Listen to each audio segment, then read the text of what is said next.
So I'm a cryptographer. People forget that a cryptocurrency is a currency secured by cryptography, right? It's kind of like implied in the name, but many people actually overlook that little detail. Crypto actually before 2008 used to stand for cryptography, not cryptocurrency. But I changed. I lost that battle already.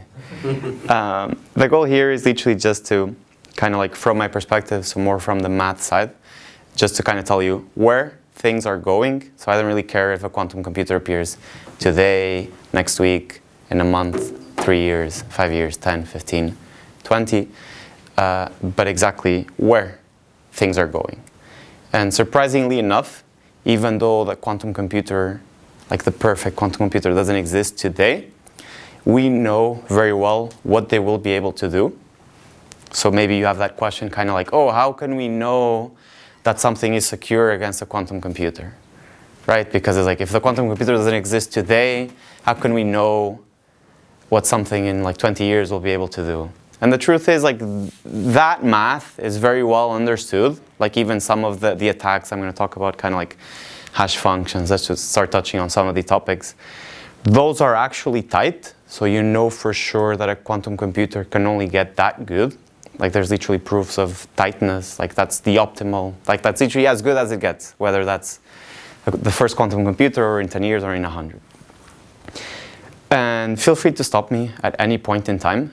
The goal is literally to kind of just like take a very holistic approach and deconstruct as much as possible. So like literally for me, the starting point of the conversation is and something very basic. So say I give you my iPhone and there's like, literally it's locked, it has a 4-digit PIN.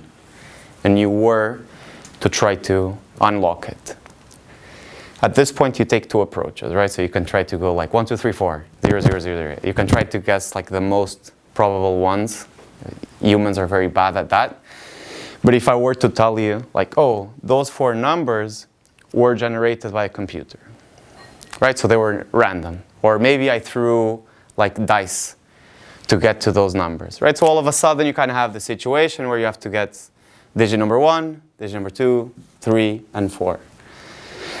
And really guessing kind of like 1, 2, 3, 4, 0, 0, that's not really going to help you because now you know that it wasn't really generated by a human, so you're not going to try my birthday or like random dates. So what's probably the best thing you can do is literally go what you would call a brute force, right? So you go 0, 0, 0, 0, 0, 0, 0, 1, 0, 0, 0, 2, right? And then you kind of go one by one. Unfortunately, the iPhone actually locks you, but let's pretend it doesn't. Like, let's pretend I actually post like something there and you actually get like all you can eat, all you can drink type of approach. So you can go all the way, and if you remember kind of like the boring or maybe exciting, it depends on you, like like those old school days, is you have 10 options here, 10 options here, 10 options here, and 10 options here, right? Because it can be 0, 1, 2, all the way to 9. So that's like 10. Computers talk in bits, right? So they don't really understand, kind of like, they don't do this very well. So if you were to, this result here, so 10,000,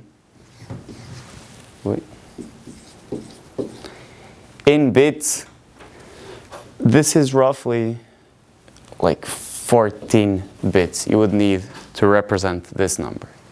So like computers understand bits very well. So what that means, and this is the most important part, so like the moment you grasp this, we're set for the, like the proper, we're set for the race. So if this is all like the number of bits you need, like this is all literally every single like possibility, if you go through all 10,000 you break it, it means that if you do 2 to the 14 operations, so if your computer does this, and very important, like this is the total number of options, then you can break the password, right? Like any questions here, that's literally fine. You go like, oh, I don't really understand. We can checkpoint here, that's fine. And the reason why I think this is like super important, because the moment you grasp this, we only need to change this power here. Because this is for iPhones. But a Bitcoin secret key is basically the same, but this just gets much bigger, not a bit bigger. It just gets much, much bigger. So that's the hardest part. If you've made it through there, we're off to a good start. I'm free. Yes.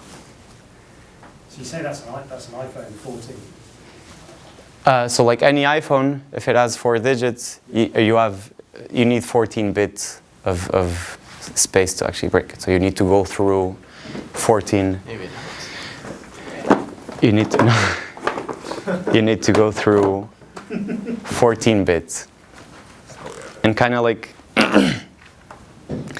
that's like the hardest thing that I always found it very hard in when I started computer science was kind of like this notion that we do regular numbers very well, like phone numbers. It's always like 0 to 9. Everything is like, but then when you talk computer terms, it's always zeros and ones. And you need to kind of like convert it to that. So there's this operation that's called like the log2, like logarithm. Like how do you convert to that? And that like for me this is very hard, but it's actually something I recommend you do. Not necessarily today, but look at, if you think Bitcoin, like mining power, the computer is always like creating hashes. So like Bitcoin hashing power is actually measured in hashes per second. But it's not, if you were just to look at hashes per second, the number would be so big because there's literally so many computers. So I think they actually measure it in like beta hashes per second. So it's like 10, it's like literally times 10 to like a lot. And for me, as like in cryptography, you never use this number here. You're always going to use like if you have 14 bits, it means your security is of 14. Like you say, we have 14 bits of security. So like that's if you were to speak the lingo. So if you ever talk to a cryptographer, you can literally go, yeah, I generated my iPhone passcode, like little 4 digits with a computer, a dice, whatever, and I have 14-bit security. And they're going to be very impressed. They're going to be like, oh, nice. Like you actually have it in binary terms. So, sorry, just to check. Yeah. 10,000 in binary is a 14-digit number, that's why Yeah, you need 14. It's actually a bit less. It's like 13.8, but you don't have half bits. Yeah, so you need that extra one. You need the remainder. But that's exactly it. Yeah. So now, and this is kind of like the most fundamental thing is, when you think cryptocurrencies, you're always going to have 3 things. So you're going to have a secret key, all right? And this here is 256 bits, all right? And if maybe you remember or you know what curve Bitcoin uses, but if you're actually like that type of like aficionado, you can just preserve this number here and just add sec p 256 k1, all right? That's not a coincidence. That's literally because the security of it's typed to 256 bits. So you have 3 things when you think like cryptocurrency. You have a secret key, and a secret key, this is the size. So you can literally think, if I were to give him a coin right now, and he did coin flips, if he flipped it 256 times, he could generate a very secure secret key. Then this gets converted or mapped to a public key. And then since I can't reach there, I'm just going to go downwards. And then this gets turned into an address, right? Not all actually get to this stage. Some people actually, like some projects, if you focus on Bitcoin, then this actually even goes. We can call this address 1. And this is the actual, like, final address, because you hash twice. So here you generate a random number. And this is why I wanted to use the iPhone example. It's exactly the same. But instead of just being 14, now we need 256, right? So the security here, as implied, is to the 256. This is insane. Like this number here is unbelievable. You cannot even visualize this. Like, this is more than the grains of sand in the whole world. It's something astronomical. It's insane, right? So that's why you go like, you would never break this. This is different, right? And the reason I'm drawing these boxes is because I literally want you to think of it as like a little target. Like, if a quantum computer will literally get to attack different things within your pipeline. So they will see different things. And the way I like to think of it as a cryptographer is the moment you show your cards, and showing some cards is okay, like if you show your public key, it's still your public key. You should be, like today, if you show your public key, you're safe. But you are exposing this. So what can they do with that, right? So I just want you to look at this and be like, boom, you get to attack this, you get to attack this, you get to attack this, and this. And obviously, you're only as secure as your weakest link. Go for it. Can I ask a quick question? The two addresses. Can you explain that a little bit more? I wasn't aware of the two addresses. So it's not really two addresses. It's like, this is just, you only generate one address, but you just hash it one time here first. So you're going to hash the PK using something called SHA-256, and then you're going to hash it again here using something called RIPE-MD 160. RIPE-MD 160. Yeah, and funny enough, I've actually co-authored with the creator of this. Okay. So if you want to, hey there, what's up? Yeah. So if you have any specific questions, we can actually talk to the source of of this. He doesn't know why it's used though, which is pretty funny. He doesn't know why it's used. No. Even though he still defends to this day, and I was supposed to have a meeting with him today actually, because we're working on a paper together. He defends to this day that this is the best hash function that was ever created, and is like, and we can Bart Pernille. He's a professor in Belgium at KU Leuven. So the flow here is, you have a secret key. From the secret key, there's like, if you want to get technical, you multiply it times a generator. Maybe you've seen this, and then you get a public key. And then this, ideally, I want you guys to think of it as a single operation, because it's what you were saying from a public key. You just generate an address. But under the hood, this is what happens. You hash it twice, right? And the first myth here that I want to kind of like break is people go, oh, hashing twice adds more security.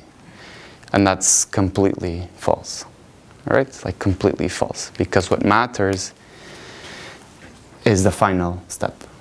And we'll get to kind of like concrete numbers. So we know here, if you today, so like this is how much it takes you to break like an iPhone pin. This is very fast. Like you literally can write code, and that's very fast. And then the caveat I want to add here is that computers are very smart. So like now you can parallelize computation. Like a computer doesn't have to go 0001, 0002. You can actually give your processor, like to each core, you can give it the same task, and you can kind of like do a divide and conquer. So you can actually, if you were to think of it as very simple, you can tell one core and you go, listen, you're going to start from 000, 0, and to the other core you go, you're going to start from 9999, and one goes upwards, the other one goes downwards. And you just divide the computation times by 2, because one is going up, the other one is going down. And that's actually called a meet in the middle, like they both go. So the key thing here is, not only this is the work that has to be done, so if you were today to create code, you could literally try to create code yourself, where you go, I'm going to try to break someone's secret key. Yeah, you go from 0000 to 156 times, all the way. We're not getting anywhere because this is so big, it's like insane. Right? So that's like, boom, caveat 1. But this is just a string. String is very secure, as long as it's big enough, right? And this is the security you have today. A quantum computer, what it does, you get 2 to the 128. So like instead of just doing 0, 1, and then 2, and then 3, and then 4, the speed up is actually faster. And I don't think it makes a lot of sense to talk about why, because that's kind of like the way under the hood the quantum computer works. So this is what it means. If a quantum computer wanted to try to guess my secret key, how much work would it have to do? This.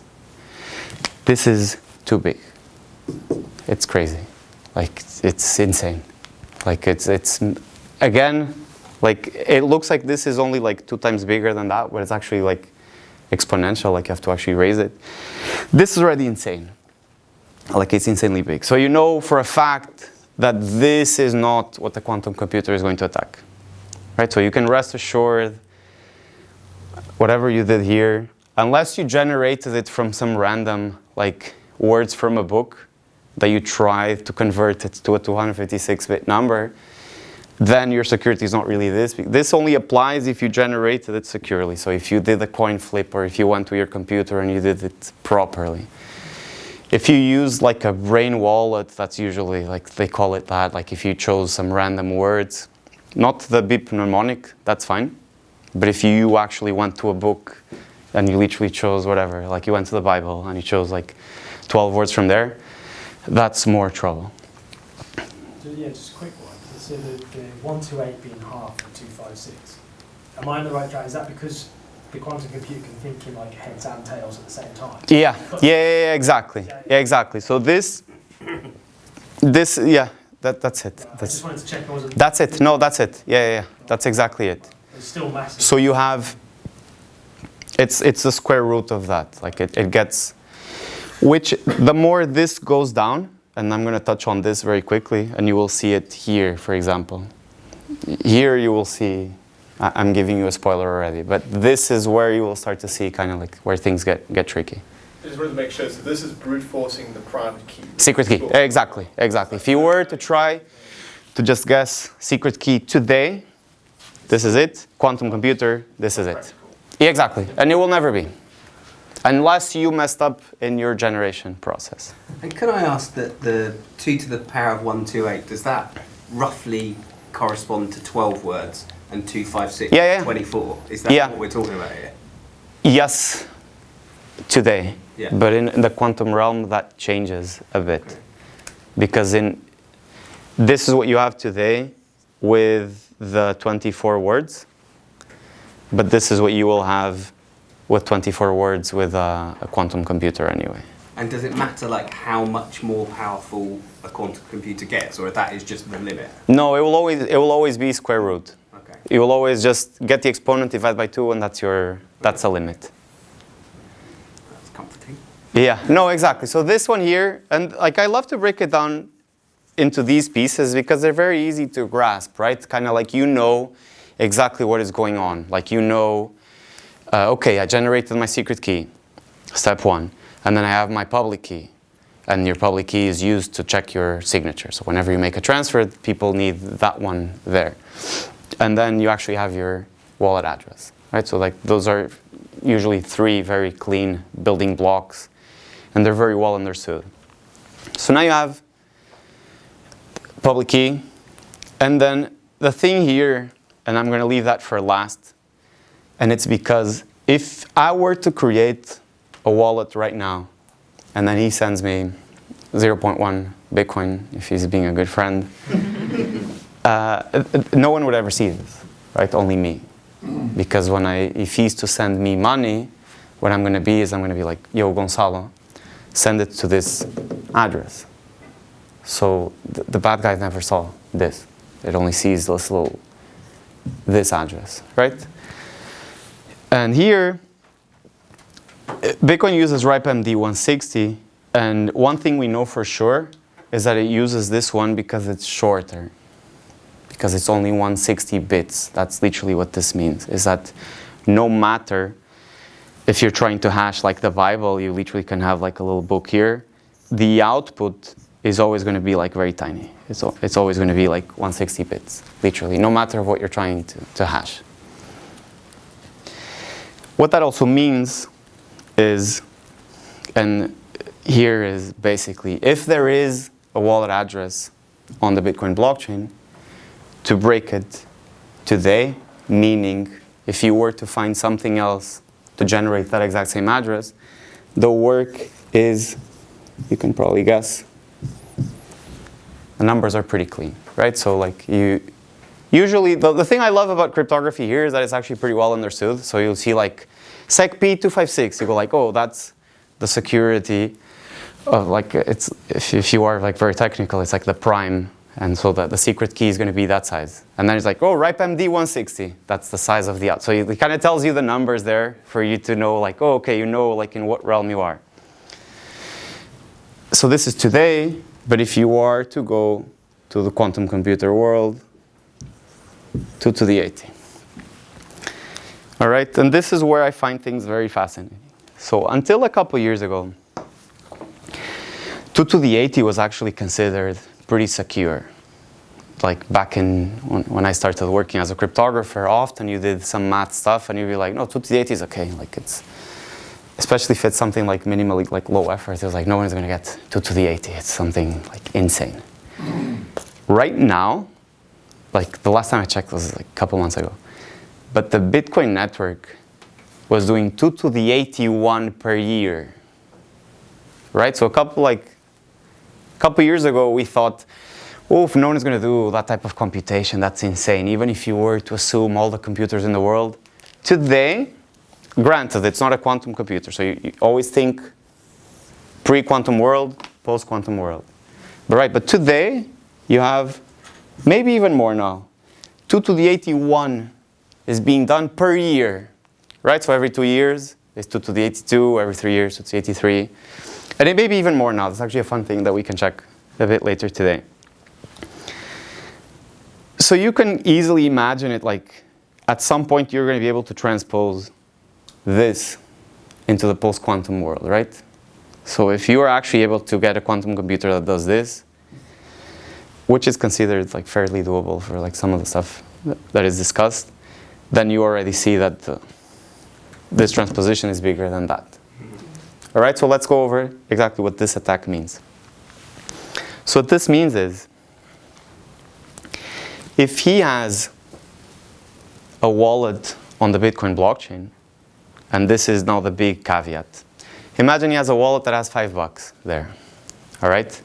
A quantum computer is going to have to do all of this work, so in this case it's 2 to the 81, all of this work to be able to find another secret key that results in another public key that hashes to this, that hashes to exactly his, to steal $5.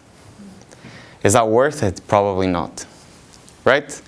So just to keep everyone kind of like reassured, like the amount of work you would have to go through to just break this. But often, and this, like, why I wanted to touch on this is a lot of people always go like, oh, but hashes are secure, quantum computer is never going to steal my money. Like, yeah, probably, because this is still a very large number. 2 to the 80 is pretty big. And if you have like $10, $100, a grand, 10 grand, maybe even like 100 grand, it's so little money for the amount of compute you need, especially within like next, like who knows? And this is like kind of like the main takeaway here is no one really knows, and you're going to see a lot of noise on Twitter.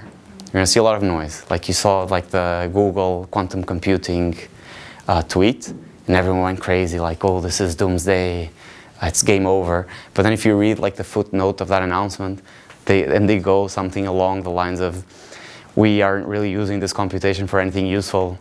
It's like a very specific problem that they found where that like little thing they created is very useful.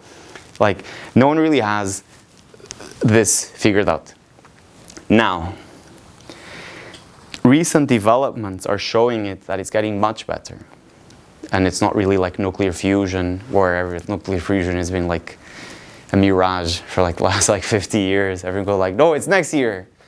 Like you have a lot of cryptographers who are very skeptical, where they go like, oof, okay, I may see it. Not now, not 3 years, but maybe 5 to 10. And others are going to go like, no, 10 to 15. Regardless, all right, regardless, by 2035, so now it's officially 10 years because we switched the year, there's this association, and you may have heard of it, called NIST. So it's the National Institute of Science and Technology. So NIST kind of like sets the rules for cryptography worldwide. Kind of like what is the best things to use. And I actually like to talk about this a bit, just to show how things work and how much of like a Wild West this is. So literally the way cryptography works is, say you need to encrypt something. Like the world actually needs cryptography, right? So like you need to find a way to use like a symmetric encryption. NIST literally goes, what's up everyone? Like this is something we need in the world. So we're starting a competition for the next 5 years. And anyone in the world can submit their ciphers. We're going to evaluate it in performance, speed, memory, everything. And everyone's going to also try to break yours, right? So you're going to have the smartest people in the world both submitting and trying to break each other's ciphers, which is actually a blast if you're in the field because it's hilarious. So some of the stuff that you see, it actually ends up being like a bloodbath, like a couple of things. So now you reach the point where exactly this just happened. So a couple years ago, they went, all right, guys, a quantum computer can, like just to kind of like take one step back here, like we always think like Bitcoin and stuff, you can always envision you sending a lot of messages on WhatsApp back and forth. There may be someone just storing every single message to decrypt it like 20 years from now. And that's called store now, decrypt later adversary. So it doesn't really matter if it's 5, 10, 15, 20, 25, 30, 50 years. There's someone who is literally storing the entire WhatsApp transcript. Everything is end-to-end encrypted, everything is super private. But maybe 50 years down the line, you're going to be able to see whatever, Joe Biden message Trump, or Trump message like Putin, whatever. So like literally that quantum computer is going to be able to do it. So these guys went, oof, we're kind of reaching a point where we need to address this elephant in the room. So they did a competition, bloodbath. You've seen crazy things, crazy things. I'm being recorded, so I'm going to refrain from a couple of bad comments. But you've seen, even, there was actually this type of cryptography that I really liked, but that was destroyed right towards the end of the competition. Like as they were about to announce the finalists, it was like broken. And the paper literally is called like, breaking this on a weekend on my laptop. And it just, boom, it destroyed everything. So maybe you've heard, and it's actually a good week to give this talk, of something called lattice-based crypto. And I don't want to touch into that, but it's just some different type of math here, how kind of like you transpose from one to the other. And that type of math is secure against quantum computers. And then, if we have time, we're still okay with time. We can touch a bit on the different types and kind of like different solutions, because you've heard of a couple of different proposals on that front. Any questions? I'll give you like any curiosity, fun fact. Yes, sir. WhatsApp has a private key so they can decrypt it. No. They should not. No. They do. Okay, when I use my WhatsApp, you see that saying that the keys are changing. Yeah. But you don't have any ability to say, no, I don't want the key to change. Yeah, that's So like who's changing in the the code. key? Yeah, it's in the Not me. code. I mean, it's not you personally, Okay. it's the code itself. Well, that's the So, yeah. That's the So I won't like disagree completely there, because what happened was you have Signal. Signal is the most secure messaging app in the world, right? And it uses tech from these guys called Open Whisper technologies. So it was like these old school guys, they like worked on this and they created like the pedigree best cryptography in the world. Then WhatsApp was like, oh, what you guys are doing is sick. We're going to use it as well. But we're going to close source it. Yeah. All right? So I'll leave it at that. Yeah. But in theory, they use whatever Signal uses, but it's very hard to actually kind of like look into exactly what's going on. It's end-to-end to third parties. It should be Yeah. like end-to-end, like pure, Yeah. but then it gets very controversial. And then honestly, the fact that Facebook is there in the mix, it will never look good. Unless they literally open the whole book. One more question on this, sir. How can you derive the private key from the public key? We'll get there. That's like literally, we're going, now that we got to this block, we're going to get to that one pretty shortly. You had that question there? Oh, I think it's the same thing. Yeah, I was just thinking about the scenario you mentioned where, you know, an adversary has to do X amount of work just to be able to get $5 worth. Yeah. And then if that changes if they have any spend address at their disposal Yeah. of the target. And So that's where, exactly. That's the perfect segue for this. So clearly, and then if for some reason, I don't know, only you get to see this, because you're the actual person generating this. No one else should be able to see this. But if for some reason you're going to try to mess with SHA, I don't know. It doesn't even make sense. Because again, it's actually in the number. So this would be the amount of compute that would take you. And then again, in the post-quantum world, 2 to the 28. So this is also something you don't really want to attack. Like you want to kind of like stay away from that.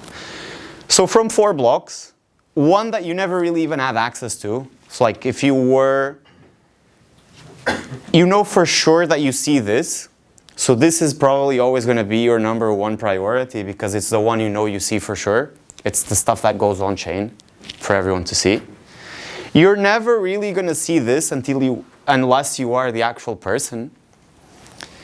And that's such a convoluted attack. Where, like, am I actually going to go, oh, I was able to change an address, and it goes like, bro, it's your own address. Like, it's literally the way you did it, it was you. Like, what? Like, it just gets so nonsensical. And 3, boom. And this is like the Achilles heel. And a lot of caveats here for this as well. And I want to start kind of like you have, depending on your background, what you would think is very reasonable, and cryptographically speaking, what actually kind of like you use as reference. So in cryptography, you're always assuming there is something like there's this like fancy model where you assume such a strong model where you go, the bad guy is delivering my message. So it's just to make sure you are so secure, and you can literally think of it this way. Imagine I type a message on my WhatsApp. I hit send. Imagine literally you send it, and the person or entity in charge of delivering it is like the Chinese government. It's literally super hostile, something very hostile. And the whole claim is, if my system is secure against that entity hostile delivering it, then I'm golden. Like, because that's the worst you can assume, right? But some people go like, nah, not really. Like, you can just send it to my friends, like, whatever. There's flashbots, will just like deliver the message for me. Like, we can run this. I can trust that entity to deliver the message, and it's good. So you'll often see some like hardcore Bitcoin maxis go and say very advanced models assume that the bad guy is delivering your message. That's not really very advanced. That's like probably a couple of weeks into cryptography type of advanced. But if you don't really come from that background, I don't really judge you saying that, because it's so hard to think about it. You go like, well, why would the bad guy deliver my message? Right? But the goal is literally to assume it's no coincidence that MEV exists. Right? What is MEV? What was called minor extractable value. Minor extractable value was literally people submitted their transactions, and all the miners were there like, oof, can I make profit off this? It was literally the same. They were embracing kind of like this role of being the bad guy. They just call it the profit-driven adversary. For you, it's the same. Like, that guy is being bad to you. Like, he's literally rearranging the transactions. He's making sure he gets like the best outcome for him, not for you. And the moment you send the transaction, it's up for like that network to decide, right? So I, as a cryptographer, always take that very aggressive stance.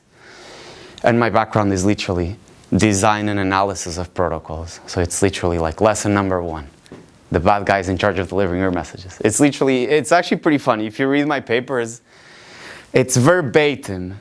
There's a section called adversarial model, and we literally go, we model our protocol in the Dolev-Yao model. In other words, the adversary is in charge of delivering the message. As a result, the adversary gets to drop, change, or do whatever they want with the message. Literally, you go to any paper I wrote, adversarial model, it's this. Maybe I changed the phrasing slightly, but it's literally this. So I'll leave it up to you, to see what makes sense. I think the aggressive stance is what makes sense because it's literally what you see every day in the wild. Like MEV is insane, especially today. If you look at Ethereum, it's unbelievable. All of those sandwich attacks and all of those like shotgun things, it's out of control. And what happens, and then we can actually dive deep into kind of like just under the hood here. Coinbase may not be the best example, but you have whatever wallet, like a non-custodial wallet. You click send transaction, right? That transaction goes to the mempool. And what is the mempool? Is literally, you can think of it as this open book, and all of the nodes are looking at it. And they go, okay, Mario is making a transaction, Peter is making a transaction, this guy is making this transaction, this guy. The moment you actually click send, you're literally sending something signed with this.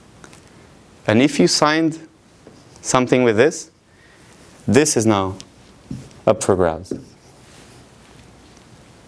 Period. If you signed, this is up for grabs. So like the moment you click send transaction, boom, everyone sees this. People go like, oh, only the miners see it. It's the same. Cryptographically speaking, it's the same. It's literally, if there's one bad miner, he can tell everyone. Go like, hey guys, what's up? Mario just sent this. Boom. He's a bad guy. He can do whatever you want. Right? It's like very easy. And that's the key point. Whenever this is up for grabs, this is up for grabs. Right? So you go from a situation where you're very secure here, but now you expose this, boom, game over. Now, this may sound scary. How strong of a quantum computer do you need to be able to do this in real time? Because it has to be basically in real time. The truth is, I don't know. I'm actually talking with some people in the space to go like, can we work on like a detailed paper so that we can get to the core of this question? Because this is what cares. This is what matters for people. Like, it's literally, if you think about it as a person, it's like, what matters to you? It's like, if we're good here, we're good here. Can I know, like, for how long am I good here? Right? I don't know. A lot of people give you a lot of like different convoluted answers. This is actually one paper I'm trying to write up with a couple of people. I'm not going to name names. I cannot give you an answer today, but this is considered feasible. So in cryptography, every single paper that is written, you literally assume that this is considered possible. Just because it's better to assume that the worst case scenario is possible. Because then, if you're prepared for that, you're prepared for the worst. I've got a question. Go for it. So is there a window of exposure when I send my transaction to the mempool but it hasn't been placed in a block and it gets to a new address? Is that say I put a high transaction fee is going to get in the first block? Is it whatever 0 to 10 minutes rough? Yeah. It's that so you need to do all of the calculations and and then redirect that payment within 10 minutes. Exactly. So there's two parts to that answer. All right. So part one is the mempool. It's just a broadcast. Imagine he makes a transaction. He whispers it to me. That's part one. It's him talking to the RPC, like the RPC node. There's one node that is your entry point. So that's part one. And then part two is me telling everyone like, hey guys, what's up? This is a signature. He wants to send $100.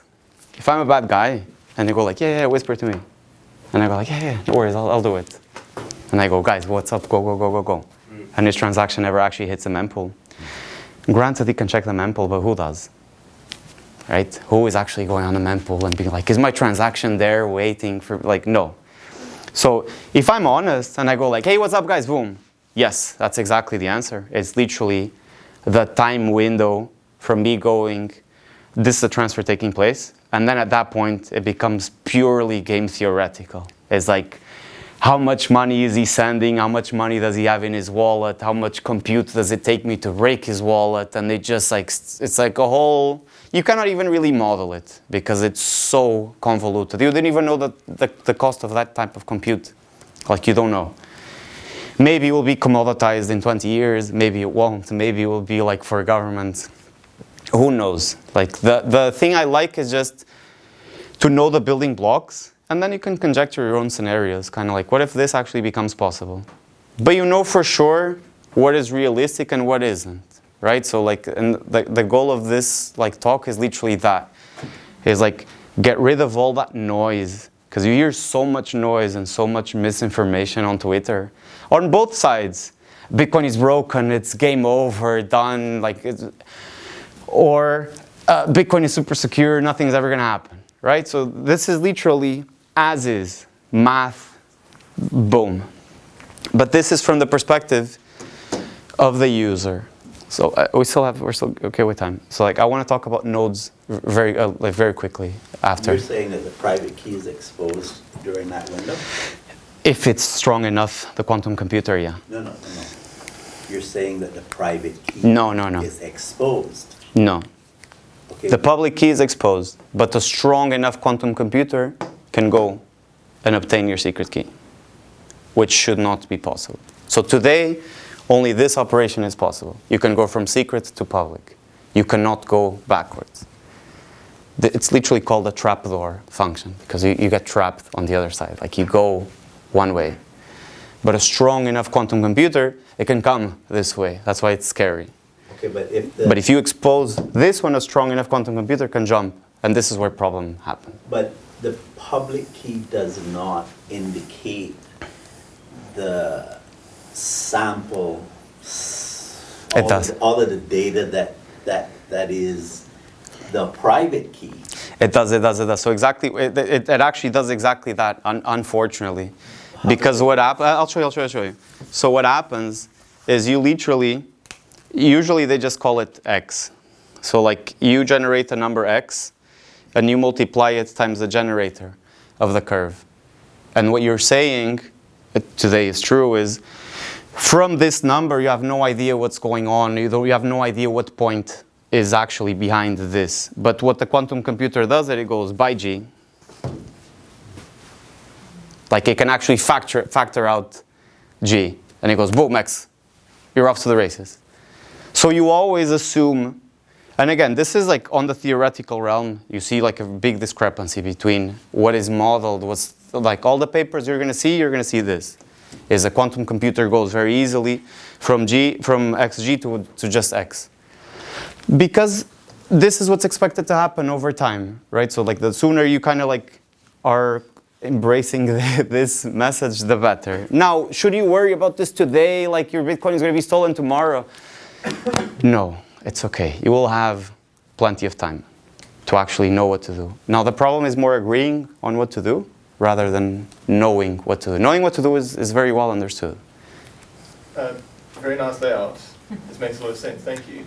Can I ask, fundamentally, is this more or less the same problem other cryptocurrencies Oh. are going to face? Pretty much, yeah. Fundamentally, public key. Yeah, on the user side, yes. Okay. On the user side. And then I want to touch on the node side.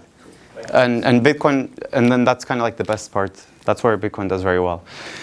Pretty much like, if you are to look at Ethereum, all right? Ethereum does exactly this, but you only hash once. It's like, you don't need this. It's not like this actually gave you anything in the first place.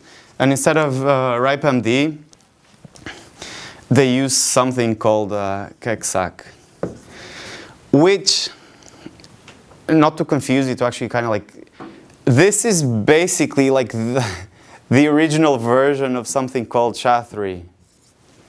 All right? So if these are basically the same. There's just only one variable that changes, basically. So if you ever see like exactly like, oh, it's SHA-3.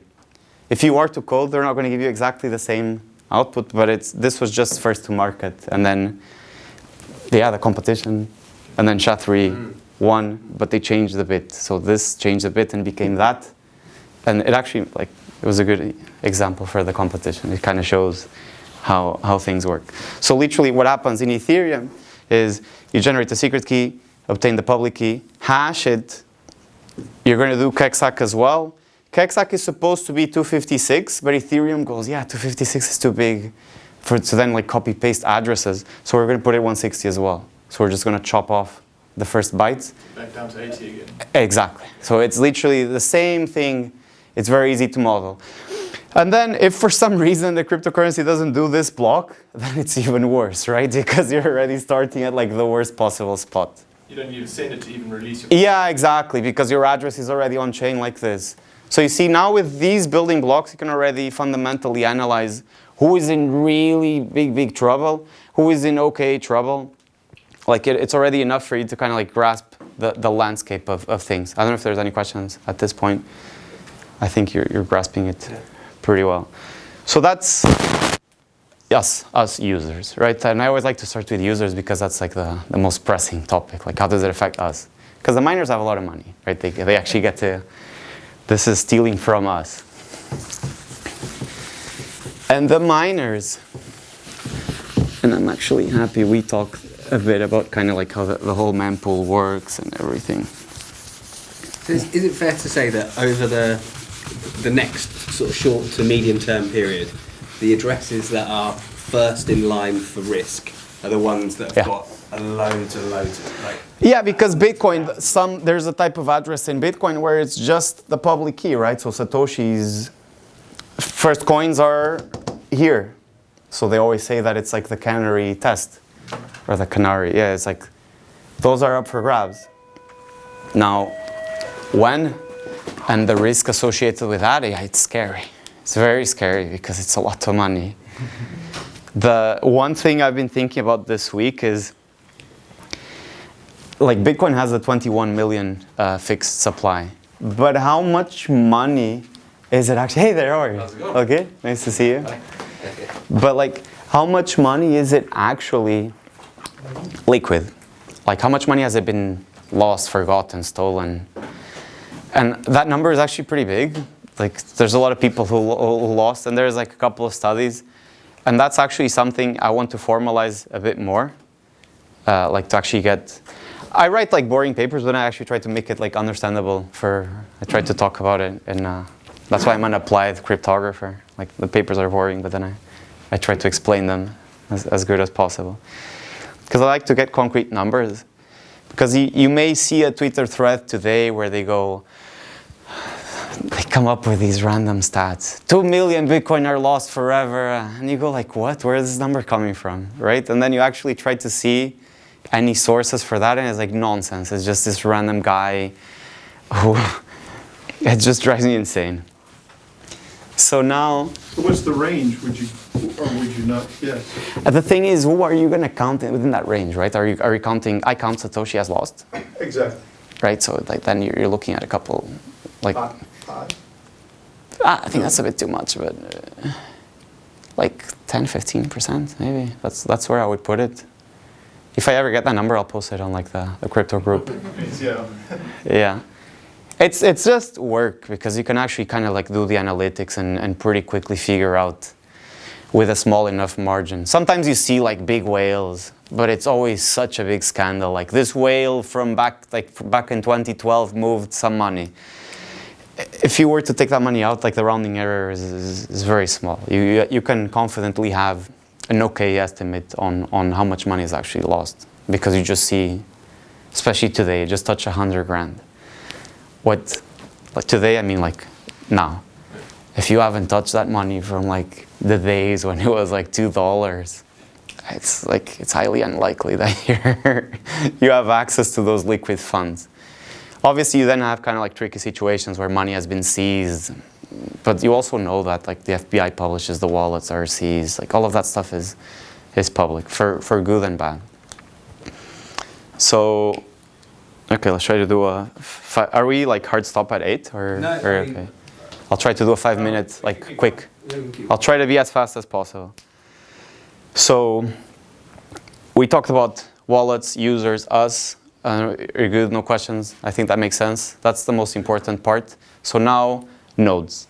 kind of like, okay, if you were to attack a blockchain, you can only attack two verticals. It's either the users or the consensus itself, how you are producing blocks, right? So you are here. You send a transaction. And if you are to get very like granular, you have the RPC node. This guy here may be a little mischievous guy, like it's like a little RPC, like malicious guy. And then this guy here will broadcast to all the other nodes. And I'm just going to use 4 as an example because it's actually a pretty good number. So assume now that this is the network. It's 4 nodes. Okay? That's it. And then these guys are going to produce, there's a block tied to another block, tied, like they just produce, like their role is just producing transactions. And literally the way it works is this guy sends a transaction and they all go, what is the best way for me to make money of this? Like Bitcoin, they arrange the transactions to make sure that they get paid a substantial amount of fees, right? So the first thing they're going to do is they're going to be like, higher fees, let's make it rain. But they want to be fast, all right? So I read actually a study that's very interesting, that some nodes in China are not even checking if the transactions are well formed. They literally just see it and like, boom, they create a block right away.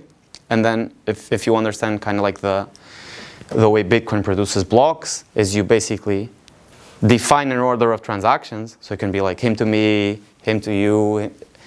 And then they just start creating this random number. So they literally start the process of mining. And they go, if I hash this random number with the list of transactions I have, do I get enough zeros in the start? And you can think, this is a problem you can actually measure in bits. Like obviously the difficulty changes, but if you remember like how we started the whole talk, like how much work is it needed? That problem is literally you can measure it in bits. Is how many bits do you need in the start? That is 2 to that number. Right, so you go 0001, 0002, 003, and until you get that number of zeros and you go, boom, guys, that's me. I'm the winner. I propose a block gets here.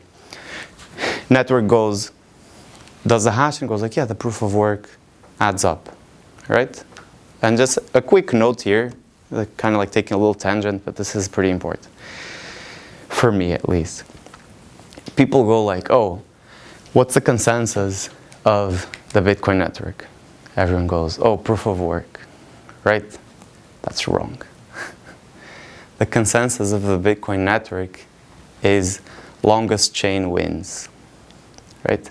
Proof of whatever, stake, authority, work, proof of whatever stands for anti-Sybil. And Sybil is just the ability of him buying 1,000 Raspberry Pis and then appearing here with 1,000 computers and trying to subvert the network and pretend that he's like a stupid amount of. So proof of is just a way to keep this manageable, to prevent people from like flooding with infinite nodes. Consensus itself, so like what's Ethereum consensus? It's not proof of stake. Proof of stake is, oh, you want to join? You have to stake. That's okay. Like you stake, and then here they have like their own consensus.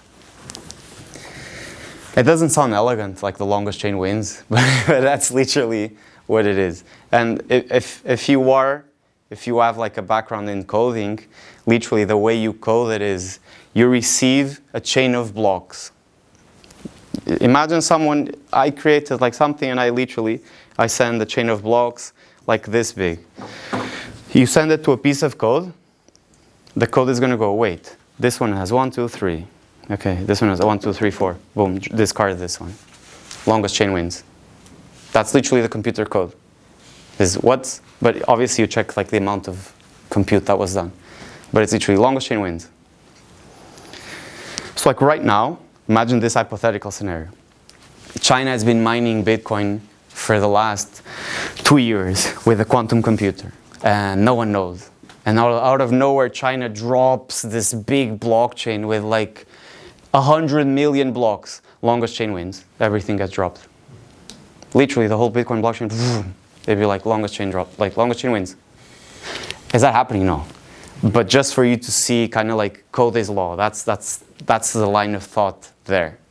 And there's actually attacks there's literally papers by like nice professors where they go, if you actually discover this block here, you should not tell people, because then you can start mining the next one without anyone knowing. So then you can actually try to build another one here.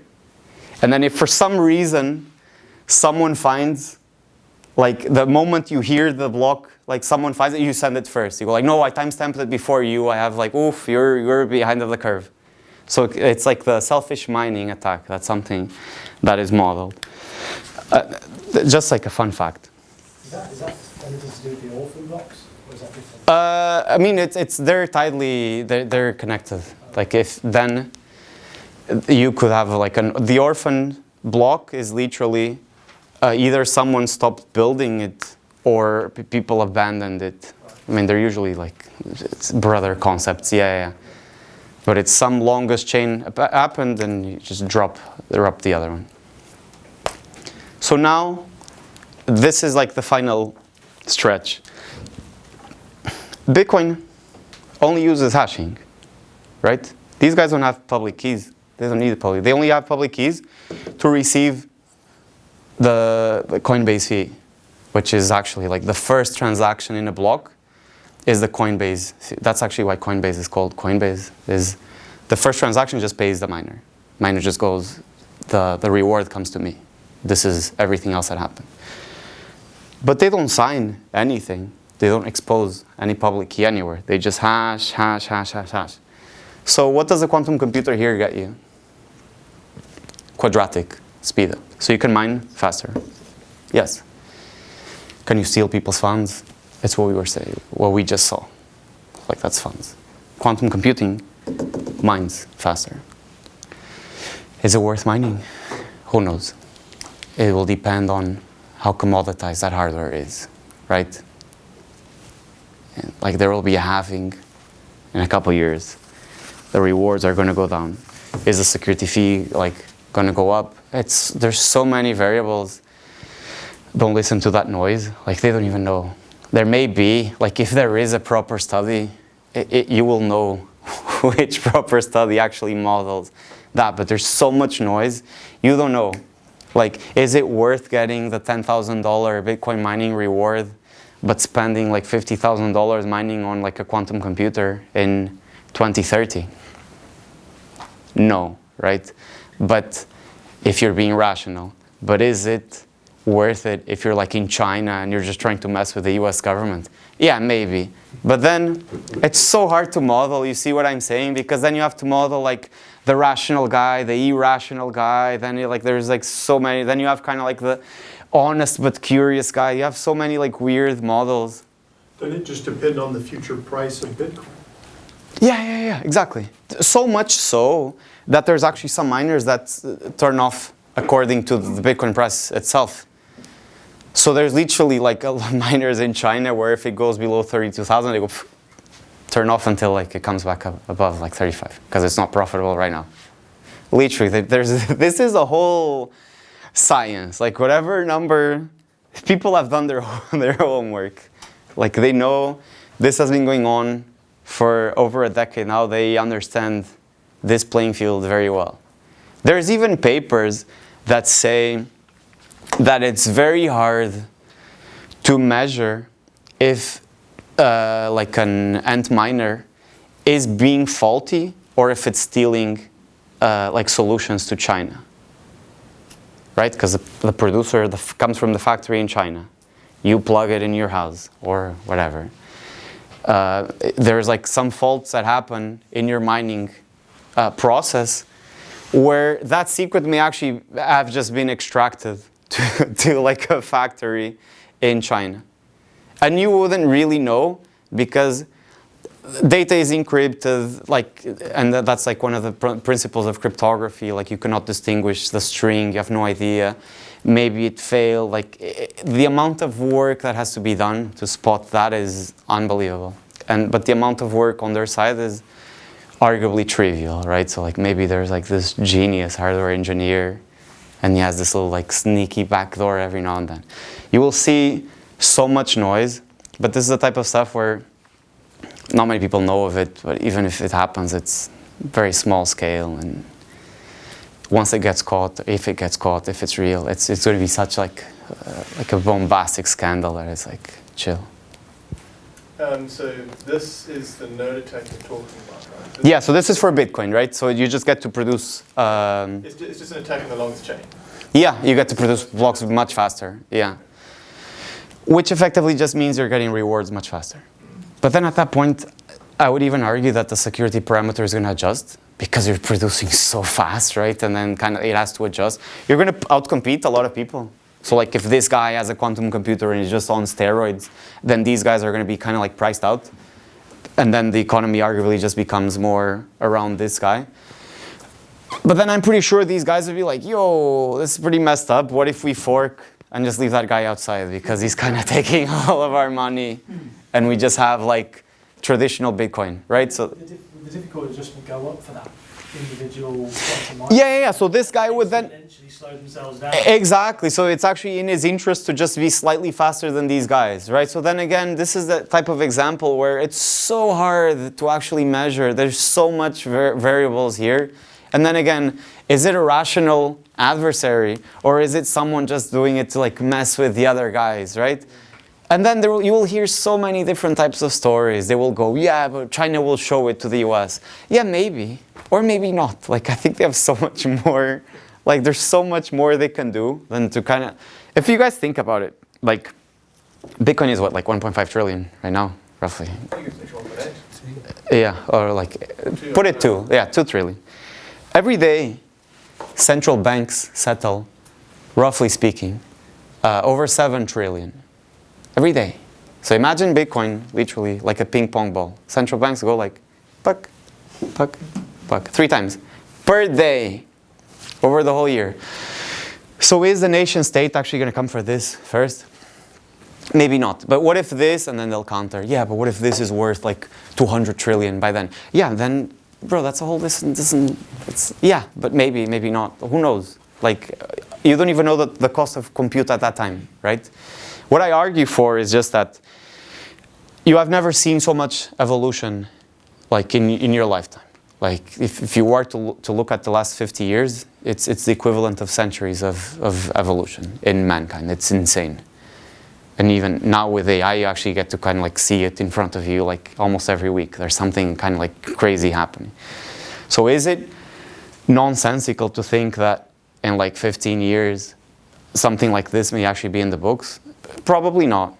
Like maybe it will cost 5 million. Yeah, probably that would make sense. It's actually not really, like if it's an Intel agency to have it, they're probably not going to tell everyone, we cracked it, guys, we can see every single message. Like, no, they want to keep it for themselves. But if it comes from a private company, then they maybe want to commoditize it and just go like, guys, what's up? Like, we finally have it. You get to test like finance algorithms and who knows, right? So that's why I always ask you to focus on the math, right? It's like you know exactly what happens here, and then you get to make your own extrapolation based on price. Like, is compute very, very expensive? If so, you're okay. Like, they're not going to steal your $5. If not, you're in trouble.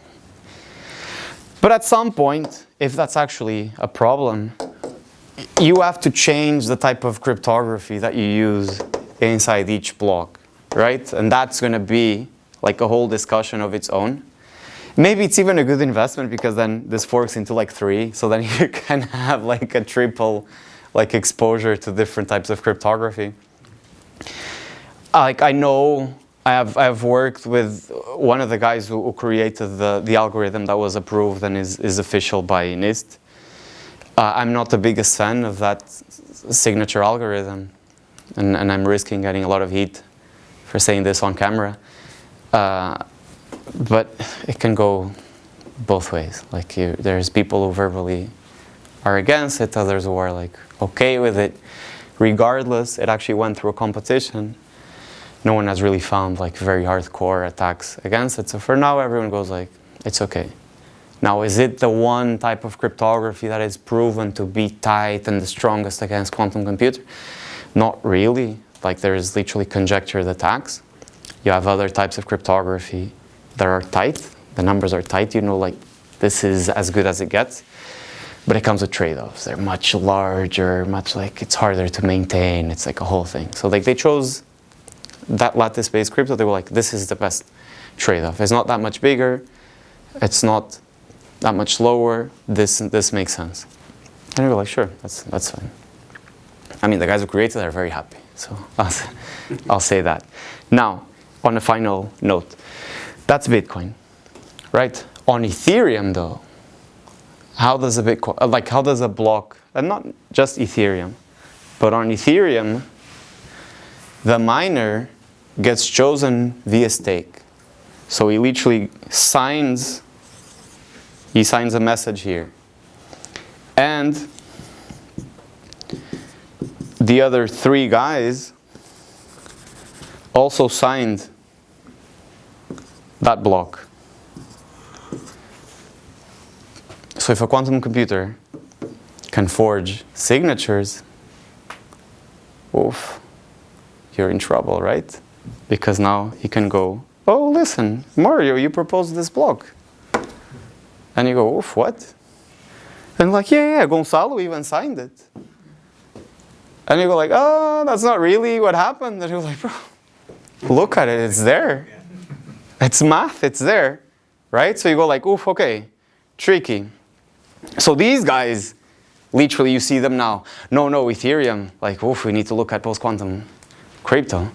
Yeah, because this is a big attack vector. This is the chain itself. Now, maybe you have a couple of full nodes here who will reject, maybe I'm being greedy and I'm trying to steal money from like people here. And they go like, no, that doesn't really happen. Yeah, but you can kind of have some interesting attacks here where you can kind of like double span and do some like interesting stuff here. So this is trouble. Not only that,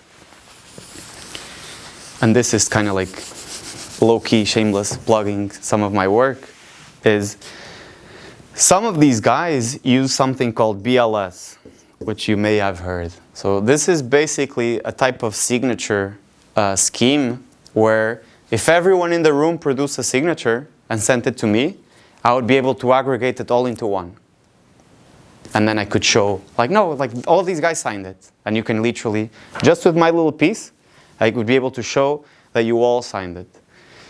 And this is something called signature aggregation. It's actually pretty, signature aggregation. And a lot of chains are actually using BLS now to do, like, to optimize performance. This doesn't exist in a post-quantum world. Like this primitive here of aggregating signatures does not exist. So literally some of these chains, they say like, no, we are linear, we are very fast. Like, oof, if you use us, it's crazy. We have a crazy fast consensus protocol. And we go like, yeah, because you use BLS, okay, makes sense today. But you won't be able to use BLS in 10, 15 years. Because what these guys passed, this doesn't exist there.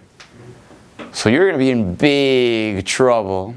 Because not only all of your signatures are going to get much bigger, you're about to go quadratic on networks with hundreds of nodes. You're going to be in big, big trouble. Just so you know, if you have 30 nodes, 30, quadratic is already a problem.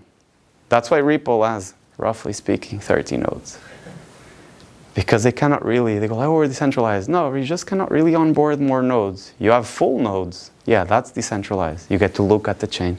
But no one is really being part of the fun because you cannot really grow more than 30. Because quadratic in distributed systems, that's big, that's bad. Ethereum with like 400, done. There's no way that chain even runs without BLS. Like Avalanche now uses like cross subnet communication They go like, no, this subnet just signs and then we aggregate using BLS and we send it to the other subnet. Yeah, good luck doing that now with like 500 nodes, doing a cross message, like a cross subnet message from one side to the other with 9,000 messages, all post-quantum. It's game over, right? So some of these guys, now you make two bets. You either fundamentally change what you have, or you just pray that someone in the cryptography space actually solves this problem. So if someone actually appears with a paper that goes, we introduced the first signature aggregation scheme in a post-quantum world, they're going to go like, yes, yes, we're saved, thank you. If not, you're going to have to go there because there's no other way. So that's nodes, all right? And so usually if you see BLS, you can just think, oh, that's trouble in the future. And then everything else is usually trouble anyway because signatures get much larger. So whatever performance you have today usually gets much slower because you have to send bigger messages, and then blocks get much bigger because signatures are much bigger. So if you're trying to send money, it can easily be like 5-10 times bigger than whatever you're sending today. So that's basically question. Are nodes and validators The same. Okay. And then what, with regard to what you were just saying, what about Solana? And they have, what, Fire Dancer, I think it's called? I thought that was going to increase the number of validators. Yeah, it's more, yeah, they kind of do some like different things. They do different tricks as well because they scale mostly on compute power. So they literally go, oh, if you make this node much stronger, they kind of take a stance where, oh my God, don't post this on Twitter. They kind of take a stance where they go, your grandma doesn't really need to be able to run a node. Like you can actually run something much faster. And it's not actually very unreasonable. I don't really like have Solana, but they just fundamentally take that stance. They just go, yeah, the internet is run on big, powerful machines. All of you guys are trying to do something very different than the internet today. And then you can be like, yeah, that makes sense. Amazon Web Services is actually Lowering like... barriers to entry and having more people in Or transactions. closing. So what they do is they kind of like actually have higher barrier to entry because you actually need to invest more in compute. But then you would arguably have much faster performance because the computers are just much stronger. I actually don't know much about some of the stuff that Solana is doing now, but traditionally, from what I remember, that was mostly it. And then they have like the proof of history, right? They have like this weird hashing algorithm. So just to wrap up, in Bitcoin, 3 things are plausible to change post-quantum. It's the addresses, public keys, and the longest chain potentially. Is that the main 3? Yeah, I mean, you wouldn't really, you would just tweak the longest chain. You wouldn't really change it. The other guys would actually change it. Yeah. So the first discussion that will appear is definitely going to be what type of post-quantum crypto are we going to use? Because if you look at Bitcoin scripting language, checking signatures is automated in literally within like the Bitcoin script. So you're going to need to create new like opcodes to validate that type of math. Right, so what happens today is literally just an elliptic curve operation, which is today's cryptography. You will need to have support for arguably lattice-based. But some guys, I don't know why, a lot of people talk about Lamport signatures. People go crazy with Lamport signatures. But you could arguably use that too. That will be the elephant in the room. And it probably will just be whatever is already. So these guys passed some like documentation a couple, like 2 or 3 weeks ago, where they say that all of the elliptic curve crypto that we use today, so literally everything you see on the padlocks, every single thing on the internet has to be deprecated by 2035. So 10 years. These guys are saying the whole internet has to change by 2035. What we use today is gone. Like you can use like a hybrid approach where we keep your stuff and then you use a new one. But whatever you use today has to be like gone. These guys are actually kind of like very skeptical. They go like, we shouldn't really listen to them. Whether or not that's the right stance, who knows? I mean, 10 years is so long. Maybe, maybe not. I mean, I always try to keep an eye out with what the intel agencies say, because keep in mind that they are literally securing some of their own internal stuff. So if like the White House all of a sudden decides to use post-quantum crypto, me personally, I'm always like, oof, do they know something I don't? And I go like, why are you all of a sudden kind of like re-encrypting all of your like local things? Is it to kind of maybe push a narrative and make people like paranoid? Yeah, you can always kind of like tweak and like have these convoluted versions, right? And that's what I was saying. The moment Facebook is doing something, you can always tweak it and you go like, yeah, you're open source, but you have a backdoor on the web app. You can always find... But law enforcement has access. Yeah, so you can always kind of like tweak the narrative. If law enforcement has access to it, it means that Facebook would have had to, WhatsApp would have had to. Yeah, exactly. And you have... And in order to supply the data, you need to be able to open it. Yeah, so then there's literally... Yeah, and there's even like weird like laws where if you're... I think it was something like this. If you are storing like chat transcripts in China servers, then you need to be able to decrypt them. And that was a whole thing, because then Apple wanted to do business in China, but then it meant that they needed to be able to decrypt it. So then they were like, no, we hold the secret keys in this like secure storage. It was like a whole thing. And everyone goes like, yeah, but you hold the keys, right? It's kind of like, and they're like, no, but we're nice guys. And it's like, yeah, but you hold it. Which is why so you can always, it's always like the whole, it's always a whole thing. Which is why Signal doesn't store anything. Yeah. Which then ends up being like a pain, because if you change phones, it's like it doesn't have like previous keys. There's not a way to be secure without going to that trouble. Yeah. No, it's a whole thing. I've actually like, I used to work with anonymous communications for military and intel agencies.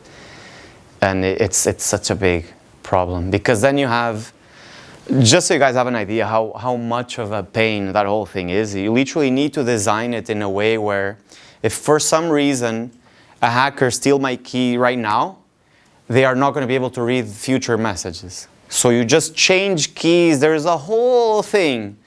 But Signal does it, like the double ratchet. And now they have the triple, like post-quantum ratchet, which is... Yeah, but they tell you you're changing the key if you're verified with... They do when you change, yeah, so they tell you, first you get to, when you check like the fingerprint, that's exactly what you're doing, is you're just seeing that you are both, you both reach the same encryption key. Right. And that's literally what you're doing. You're basically, if you go on, WhatsApp has it too, where you go check fingerprint, is you scan the person's QR code, and it's different per chat, right? And you just go scan it, and what you're just doing is, okay, we have reached exactly the same key, so there's no one in the middle that has that exactly same key, due to the way the math works. Kind of like, we did this properly, so you and I have the exact same key.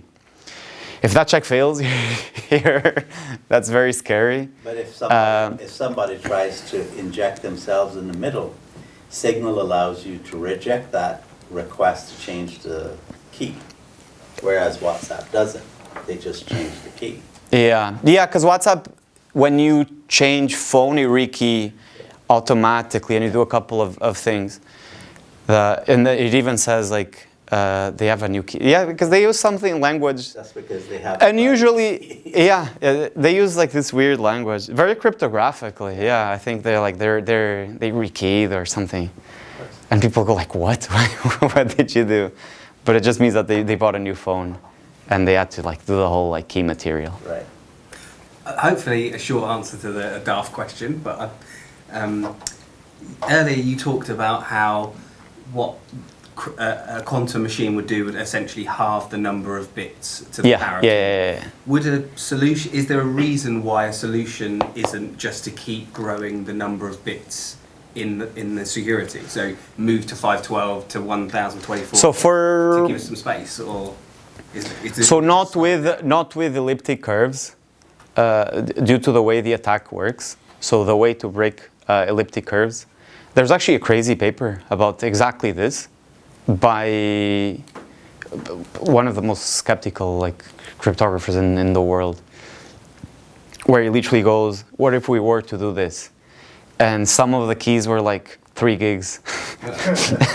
And it's like, are you actually going to send a key that is like 3 gigs, right? But he just did it to show exactly, oh, what if we were to take like the naive approach of just growing what we already do today, right? So like if you have a cipher that just multiplies both primes, why don't we just put the primes on steroids? And it gets out of control. So it's just easier to use like other types of math. Okay. So for hashing, that works exceptionally well. It's the primitive where it works best, because as you saw, you just divide by 2 hashing. So the moment you have a hash that is 256 bits, you're already good. There's also another caveat there, but that doesn't really make sense to cover it, because it's literally very peculiar. But that is true. For hashing is whatever number you see in like the bits of security, you just divide by 2, which is not the same as it being 2 times as easy. Remember, because it's a square root. But just divide by 2. If it's 128, massive. If it's 256, even better. Awesome. So we'll wrap it up then. Thank you very much.